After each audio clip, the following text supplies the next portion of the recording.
Salut à tous, c'est Bandy Blap. Alors je voulais vous parler un peu de ma Bandy aujourd'hui, parce que je vous ai pas présenté encore, vous et elle. Ma titine, donc la voici. Un 1200 Bandy de 98, qui totalise 72 600 bornes. Donc quand je l'ai récupéré, on avait 64, hein. Je lui ai mis 8000 km dans la bouche quand même. Ça va vite. Donc déjà c'est un 1200. Alors ça marche plutôt pas mal. Ça fait 98 chevaux. 98 chevaux à 9500 tours il me semble. Et par contre on a 12 mètres kg de couple à 6500 tours. Donc ça c'est monstrueux. C'est un couple de camion quoi. C'est l'équivalent d'un gros Twin 1000 peut-être. Ça doit avoir autant de couple à peu près. Donc comme vous pouvez voir j'ai installé un échappement takabike.com d'ailleurs, je sais pas pourquoi il y a .com. Donc en fait c'est des échappements, c'est des répliques de Yoshimura. C'est fabriqué par Patrick Échappement dans le 78. Donc vous pouvez aller voir, il y a un site internet. Hein. C'est des échappements qui sont homologués avec le DB Killer. Donc là, DB Killer, il n'y a plus de DB Killer. Ça chante plutôt pas mal quoi. Elle est bien chaude et puis voilà, l'échappement.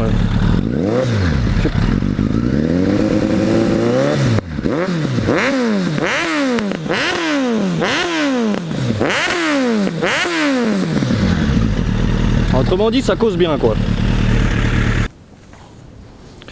Ouais, donc les disques de frein, que je viens de remplacer. Donc on voit, c'est des disques pétales, hein, ils sont creusés.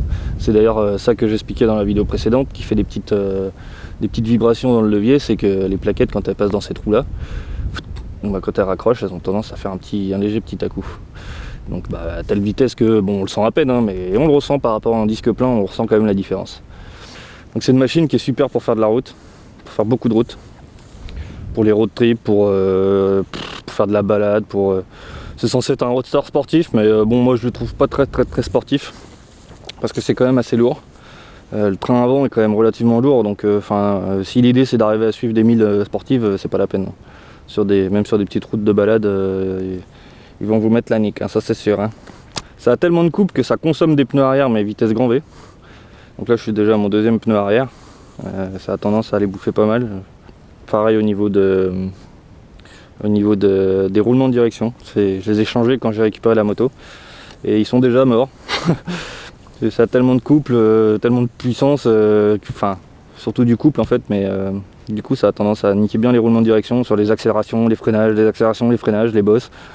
Vu qu'il y a pas mal de poids sur l'avant, les roulements de direction ils prennent assez cher. Niveau consommation, c'est un gouffre. Donc si j'utilise pas cette moto pour aller au travail tous les jours et tout, c'est parce que c'est un gouffre financier.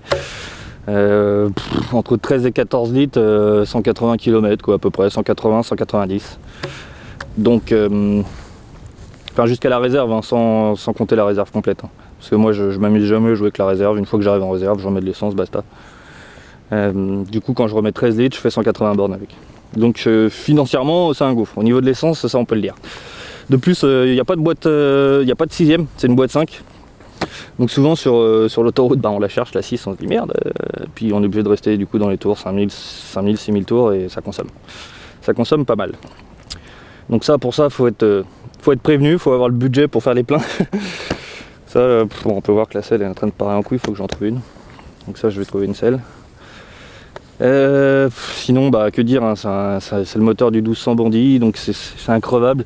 C'est les mêmes moteurs qu'il y avait sur les 1100 GSXR les premières, sauf qu'ils ont changé l'arbre à cam, ils ont changé 2-3 petits trucs pour perdre en puissance, que le moteur soit moins fragile et surtout gagner en couple. Donc on a un moteur qui est vachement plus basé sur le couple que sur la puissance, mais du coup en fiabilité il est quasiment incroyable ce moteur, hein. Franchement c'est un bloc très solide. On va avoir des problèmes d'embrayage plus qu'autre chose, du fait du couple. En fait les embrayages ils prennent cher, les cloches d'embrayage, tout ça.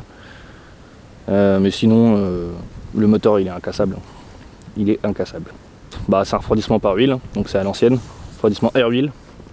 Donc c'est pas le genre de machine qui est idéal pour aller dans les manifestations. Il a tendance à chauffer un peu.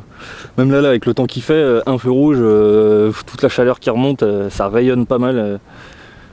Ça chauffe les jambes, hein, franchement. Il y a des machines qui sont moins chaudes. Quand je roule avec mon GPZ, forcément c'est un 500, c'est un plus petit moteur, mais en plus il est liquide, donc il refroidit beaucoup mieux. J'ai beaucoup moins de chaleur au niveau des jambes. que là t'as le gros bloc, ça fait de la chaleur en masse. J'ai fait pas mal de kilomètres avec, je peux vous dire que c'est très agréable pour faire de la route. C'est confortable, bon j'ai une légère protection avec la bulle, c'est pas faramineux, mais disons que dans les moments où t'as les nuques, enfin t'as les cervicales qui travaillent un peu, t'es bien content de te réfugier derrière un petit peu la bulle. Bon moi j'ai laissé les superbes rétros d'origine oreilles de Mickey parce que je trouve qu'on voit très bien dedans, et ça va être dur de voir aussi bien dans d'autres choses. Et moi j'aime bien savoir ce qui se passe derrière, quoi. C'est pas très cher à l'achat, pour 2500 € à peu près vous en trouvez une. Et vu que les moteurs sont incassables, vous pouvez y aller, hein. Après c'est le reste qui va prendre, hein. C'est ce que la keychain, les pneus, les plaquettes, les disques, tout ça, c'est consommable qui peuvent monter assez vite cher, donc faut se renseigner essentiellement là-dessus. Mais sinon, ce qui concerne le moteur, vous pouvez y aller les yeux fermés, hein. Franchement, il y a des moments qui fait pas clac clac clac clac de ouf, c'est bon quoi. Je pense qu'on aura à peu près tout dit, hein. Maintenant on va aller rouler. Ouais. Puis comme ça les présentations sont faites, hein. Il ne restera plus qu'à faire le tour de la GPZ, hein. C'est aussi quelque chose, hein. Mais bon, pour l'instant, on va se remettre en route et puis voilou.